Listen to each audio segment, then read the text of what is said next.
Il y avait plusieurs axes qui ont été développés. L'un des axes était de présenter mon travail. Par rapport à ce travail-là, Michael désirait qu'il y ait un atelier avec les élèves qui réfléchissent et qui travaillent un peu dans la même veine que ce que je fais. C'est ce qui est présent sur les fenêtres de la salle et qui, à mon avis, est une belle réussite parce que je trouve que c'est très beau.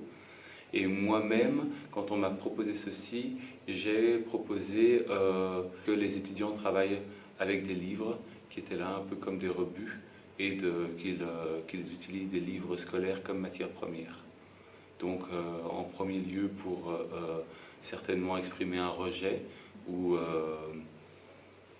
une pulsion négative par rapport à tout ça, et en espérant qu'en second lieu, il pousse une réflexion un peu plus loin sur qu'est-ce qui se passe dans ces livres, qu'est-ce que je peux faire avec ces livres, comment tout en le rejetant ou comment tout en l'utilisant, je peux le transformer en quelque chose d'autre.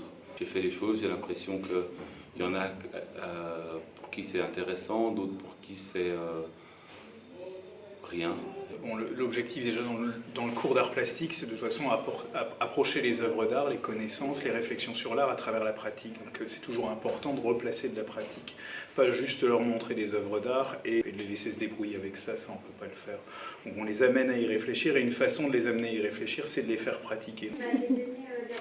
Dans le cadre de l'atelier, chaque élève a pu prendre les choses de diverses manières. C'est-à-dire qu'on en a senti qui ont travaillé sur eux-mêmes, sur leur capacité d'attention, des choses comme ça. Il y en a qui ont vraiment découvert la façon de travailler en grand, qui ont découvert des outils.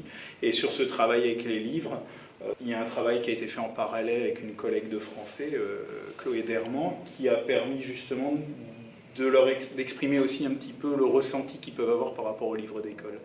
Comme le sous-entend Lionel, c'est pas toujours simple, c'est-à-dire qu'ils ont un rapport un peu ambigu par rapport à l'école, un rapport un peu ambigu par rapport aux livres qui ici symbolisent l'école. Les premières propositions qu'on a eues sont de l'ordre de la destruction, mais très vite finalement, l'objectif qui était de dire, la consigne qui était de dire je veux que le livre soit plus grand à l'intérieur qu'à l'extérieur, qui raconte un peu une aventure,